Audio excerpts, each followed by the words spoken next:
Ẹ káàbọ̀ sórí ilé-iṣẹ́ wa. Mo kí yín lẹ́ẹ̀kan sí wípé ẹ káàbọ̀. Yoruba Nation no going back náà ṣì ni. Yoruba Nation la fẹ́. Ẹ̀yin èèyàn wa, ó ní àwọn ọ̀rọ̀ kan tó ń ṣẹlẹ̀ tó ń wọlé wá báyìí. Tó dẹ̀ fi wá jẹ́ wípé gbogbo àwọn ọmọ Yorùbá, àwọn kan ń bẹ̀rù. In fact, pẹ̀lú gbogbo nǹkan tó ń ṣẹlẹ̀ yìí, a ti rí wípé àwọn ọmọ Yorùbá wọn ò tí gbáradì. Ó ní fídíò kan tó go viral báyìí táwọn èèyàn dẹ̀ ń gbọ́ tí everybody ń pariwo pé Ọlọ́run gbà wá, Ọlọ́run gbà wá. Fídíò yẹn, àwọn èèyàn ń pariwo lórí fídíò yẹn wípé àwọn Fulani wọ́n ti bínú tán báyìí. Wọ́n ń pariwo lórí fídíò yẹn wípé àwọn Fulani pé wọ́n ti ready nsìn pé wọ́n fẹ́ sọ gbogbo ilẹ̀ Yorùbá di cemetery. Nígbà tí mo gbọ́ fídíò yìí, tí mo wo fídíò tí mo dẹ̀ gbọ́rọ̀ yìí, mo á rí pé kí ló ń ṣẹlẹ̀ gangan náà? Kí ló dé tó fi jẹ́ wípé ojoojúmọ́ àwọn Fulani yìí ṣá, àwọn Fulani yìí ṣá? Ṣé àwọn rò bóyá àwọn ọmọ Yorùbá pé ṣé coward ni wọ́n ni? Ṣé wọ́n rò bóyá àwọn ọmọ Yorùbá ṣé wọn lè jà fún ẹ̀tọ́ wọn ni? Because now àwọn èèyàn bẹ̀rẹ̀ sí ní pariwo pé Ọlọ́run gbà wá, kí la ṣe fáwọn people yìí báyìí. Now mo wá rí nínú comment section táwọn èèyàn ń pariwo pé pé kí àwa ọmọ Yorùbá, kí àwa náà ká jí ni o, kí ká gbáradì, ká prepare ara wa láti face àwọn people yìí. Ṣé because tí a bá tètè sọjí ara wa, pé gbogbo ó ń bọ̀ yìí tó ń sọ yìí, ó lè ṣẹlẹ̀ o. Pé gbogbo dùgbẹ̀dùgbẹ̀ tó ń mì lókè yìí, tí a bá ṣọ́ra, àwọn Fulani á ti rí gbogbo nǹkan tán ti ń ṣe o. Bẹ́ẹ̀ ni, à ń rí bọ́n ṣe ń ṣe oríṣiríṣi lọ́tún, à ń rí bọ́n ṣe ń ṣe oríṣiríṣi lósì. So now, ọwọ́ àwọn ọmọ Yorùbá ló wà báyìí kí gbogbo wa gbáradì. Ọwọ́ àwa ọmọ Yorùbá ló wà báyìí o, kí everybody sọjí, because bí everything ṣe ń lọ yìí, tá a bá ṣọ́ra wa, àwọn people yìí wọn ò bá wa ṣeré o, at all. Wọn ò bá wa ṣeré rárá. Ó ní àwọn question kan tí máa ń béèrè pé ṣé olóyè Sunday Igboho nìkan ni alágbára tó wà nílẹ̀ Yorùbá ni? Ṣé olóyè Sunday Igboho nìkan ni ẹni tí ó yẹ kó jáde síta kó máa pariwo pé òun ready àti kojú àwọn Fulani yìí? Àwọn kan dá mi lóhùn, oríṣiríṣi làwọn èèyàn sọ pé kò ń ṣe pé olóyè Sunday Igboho nìkan ló wà, pé nǹkan tó ṣẹlẹ̀ ni wípé àwọn ìka ènìyàn wọ́n pọ̀ nílẹ̀ Yorùbá. Nǹkan tó ṣẹlẹ̀ ni wípé ẹnu àwọn Yorùbá ò kò. Nǹkan tó ṣẹlẹ̀ ni wípé ebi ti pa àwọn èèyàn tó jẹ́ wípé tí wọ́n bá rí owó kékeré wọn ò ní sọ òótọ́. Mo wá béèrè lọ́wọ́ àwọn èèyàn yìí pé ṣé ó dá kí irú nǹkan báyìí máa ṣẹlẹ̀? Mo wá béèrè pé ṣé ó dá kí irú àwọn nǹkan báyìí kó máa ṣẹlẹ̀ ní ilẹ̀ Yorùbá? Pé bí olóyè Sunday Igboho ṣe jáde tó yẹ já lágbára tó, a mọ̀ pé àwọn tán tún ní agbára ju olóyè Sunday Igboho wọ́n wà níbì kan. Kí ló wá dé tí gbogbo wọn ẹnu wọn ò ṣe kò? Kí ló wá dé tí gbogbo wọn fi wá ń sá sẹ́yìn? Ẹ̀yin èèyàn wa, nǹkan tó ń ṣẹlẹ̀ yìí kò ń ṣeré mọ́ o. Ní àná alánà òde ni àwọn gómìnà ilẹ̀ Yorùbá wọ́n jáde síta, àwọn gọ́vnà ilẹ̀ Yorùbá wọ́n jáde síta. Ọlọ́run wá dójú ti àwọn Fulani. Àwọn gómìnà ilẹ̀ Yorùbá yìí wọ́n á sọ wípé àwọn endorse orin ilẹ̀ Yorùbá, àwọn endorse the national anthem ilẹ̀ Yorùbá, pé òun ni àwọn yóò máa kọ ní anytime tí wọ́n bá ní ìpàdé. Àwọn gọ́vnà, ẹ ṣáà mọ̀ pé national anthem ti Nàìjíríà gan ṣẹ̀ jáde ni. Dó ọ̀pọ̀lọpọ̀ àwọn èèyàn ni wọ́n like bí national anthem yẹn ṣe jáde, because nǹkan tí ìyà tó ń jẹ àwọn èèyàn kò ń ṣe ọ̀rọ̀ national anthem ló bá wa.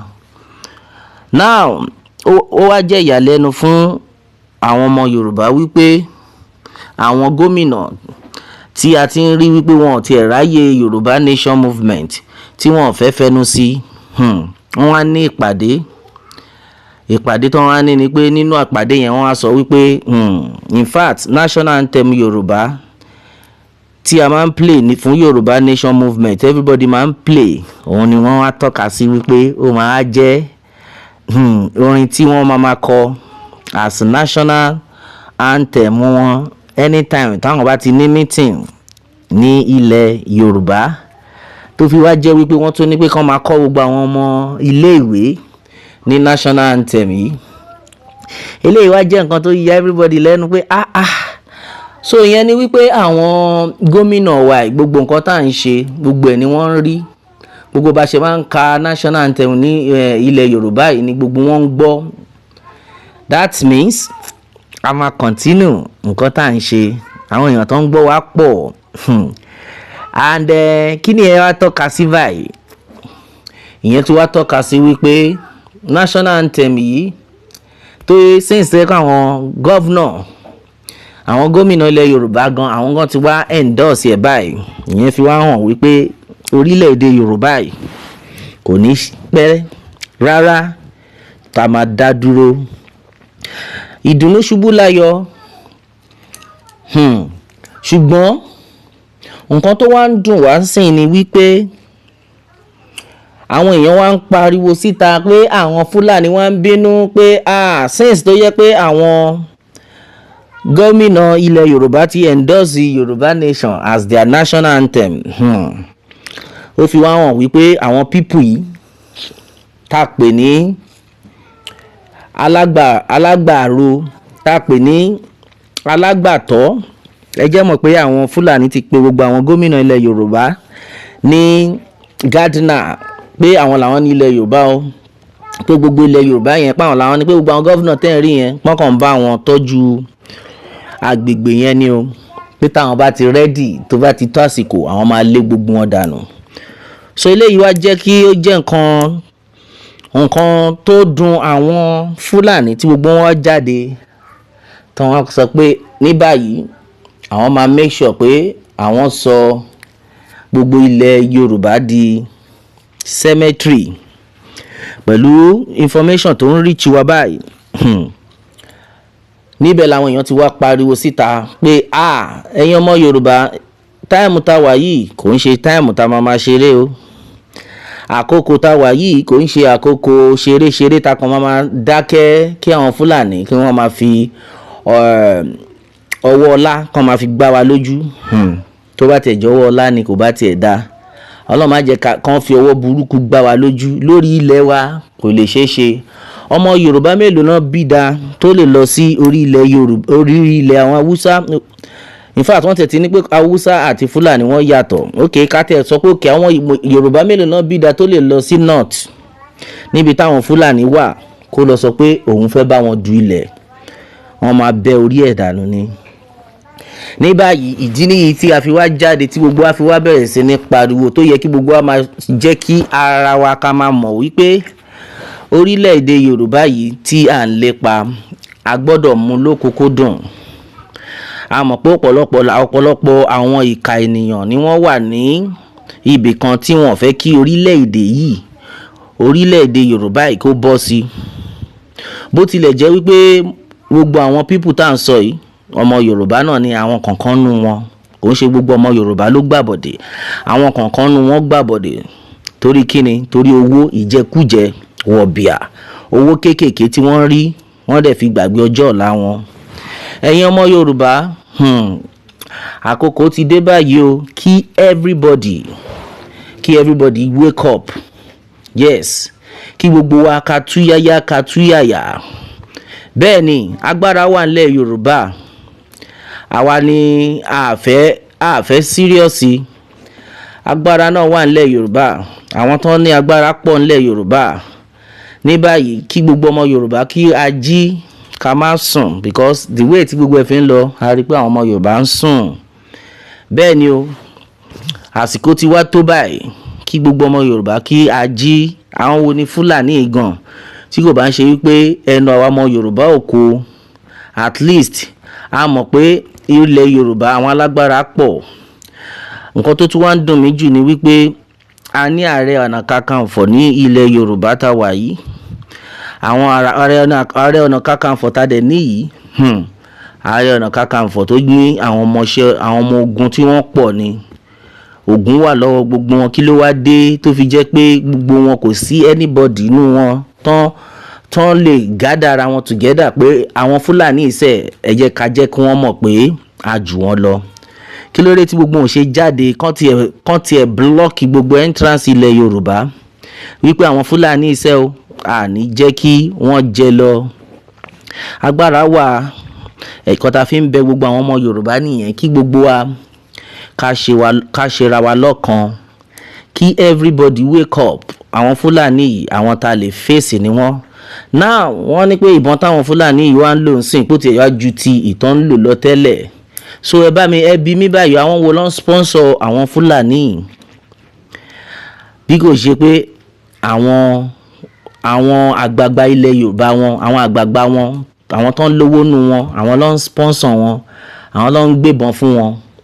Ṣèbí wọ́n ti sọ tẹ́lẹ̀ pé ìwọ tó bá kí ń ṣe agbófinró, ìwọ tó bá kí ń ṣe ọlọ́pàá or sójà ní ilẹ̀ Yorùbá, or pé wọ́n elect ẹ as ẹni tó yẹ kó máa gbébọn, tó bá gbébọn ó yẹ kán mú ẹni, ó yẹ kí wọ́n sọ irú ẹni bẹ́ẹ̀ sí ẹ̀wọ̀n gbére ni. Kí ló wá dé tó fi jẹ́ wípé àwọn Fúlàní yìí wọ́n ń gbébọn at will, wọ́n ń gbébọn, wọ́n rìn kiri, kò sí anybody tó mú wọn dání, kò sí anybody tó arrest wọn. To the extent táwọn ọmọ Yorùbá bá tún arrest àwọn ọmọ Fúlàní, instead kan ṣe kinní yẹn fún wọn, wọ́n á tún kó àwọn Fúlàní yìí, wọ́n á fídíò wọn, tán bá ti fídíò wọn tán wọ́n á tún gbé wọn lọ sí wọ́n á gbé wọn lọ sí police station. Tán á tún gbé wọn dọ́dọ̀ àwọn ọlọ́pàá tán, àwọn ọlọ́pàá àwọn náà wọ́n á tún pe ọ̀gá at the top. From there àwọn ọ̀gá at the top wọ́n á tún release wọn. Ṣó yẹ kí irú nǹkan báyìí máa lọ? Ṣó yẹ kó máa ṣẹlẹ̀? Àwọn ọmọ Yorùbá la máa jí báyìí o, because ó ń bọ̀ àwọn làádẹ́ẹ̀dẹ́ o. Dùgbẹ̀dùgbẹ̀ tó ń mì lókè yìí tí a bá ṣọ́ra, Ọlọ́run nìkan ló mọ ibi tó máa ré sí o. Ẹ̀yin ọmọ Yorùbá ẹ jí o, ẹ má sùn. Ní báyìí àwọn ọmọ Yorùbá wọ́n wá kígbe síta, ọ̀pọ̀lọpọ̀ ló ń sọ wípé Ọlọ́run ò ní fún àwọn Fúlàní yìí ṣe ní agbára Ọlọ́run, pé Ọlọ́run wà lẹ́yìn wa. Yes, àwa mọ̀ pé Ọlọ́run wà lẹ́yìn wa, ṣùgbọ́n àwa náà, wọ́n ní tí Ọlọ́run bá ń ṣọ́ ẹ, ìwọ náà máa ṣọ́ ara rẹ. Ní Ọlọ́run ò sí lẹ́yìn wa, ṣùgbọ́n káwa náà gbáradì o, ká make sure pé a tilẹ̀kùn wa gbọ́n-gbọ́n. Àbí ó kàn dàbọ̀rọ̀ bàbá olówó tó kọ́lé tó wá sọ pé Ọlọ́run ti fún òun lówó tóun fi kọ́ ilé yìí, pé òun lòun ní compound òun, tó bá fẹ́ sùn kó má tilẹ̀kùn lé ẹ̀. Àwọn olè máa wọlé wá gbẹ́rù lọ náà. Exactly nǹkan tó ń ṣẹlẹ̀ nìyẹn. Ní pé kò sọ Ọlọ́run wà, ṣùgbọ́n àwa náà ó yẹ ká tilẹ̀kùn wa gbọ́n-gbọ́n. A kò gbọ́dọ̀ jẹ́ kí àwọn Fúlàní yìí kàn máa wọlé sí ilẹ̀ wa bó ṣe wù wọ́n mọ́. Èèyàn kan pariwo síta pé àwọn àgbààgbà ilẹ̀ Yorùbá kí wọ́n dìde pẹ̀lú ohun ìjà agbára ti ìbílẹ̀.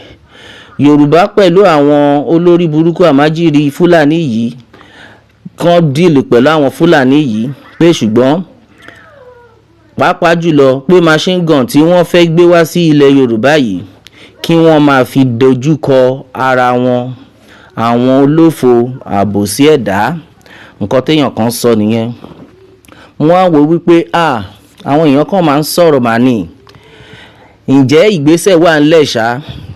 Because àwọn kan ń pariwo pé Ọlọ́run máa gbà wá lọ́wọ́ àwọn people ní orúkọ Jésù. Bẹ́ẹ̀ ni ó máa ṣẹlẹ̀ ní orúkọ Jésù, ṣùgbọ́n àwa náà a gbọ́dọ̀ tilẹ̀kùn wa gbọ́n-gbọ́n. A gbọ́dọ̀ gbáradì. A kò gbọ́dọ̀ jẹ́ kí àwọn Fúlàní yìí kí wọ́n wọlé tán sí wa lára. Because lórí awuyewuye tó ń lọ, wọ́n náà Fúlàní yìí sìn pé ìbọn tó wà lọ́wọ́ wọn sìn ó ti ju ti tẹ́lẹ̀ lọ, pé machine gun ni wọ́n dẹ̀ ń gbé kiri báyìí, pé nǹkan tó ń gbé kiri ń sìn nìyẹn o. Tẹ́ bá dẹ̀ wò títí ẹ máa rí pé àwọn àgbààgbà ilẹ̀ wọn náà fún wọn, ìdí nìyẹn táwọn náà fi pariwo pé gbogbo àwọn àgbààgbà ilẹ̀ Yorùbá níbo lójú yín wà because tí kíní bá délẹ̀ tán ẹ má máa rò bóyá kò ní kàn yín o Ọlọ́run má jẹ́ kó kàn wá, Ọlọ́run má jẹ́ kó dé ilẹ̀ Yorùbá. Àti sọ́nà pọ́lọ́run á gbà wá ṣùgbọ́n àwa náà ká gbára wa. Yoruba nation ló lè ṣe o. Yoruba nation is the only way. All right, my brother, my sister, this is exactly what it is on today's one. Yoruba nation, no going back. Exactly what it is. Exactly what the people are talking about. What more can we say? Meanwhile, let me have your own take on this, my people, and remember to subscribe for more updates if you are just joining us on this channel for the first time. All right, thanks and God bless.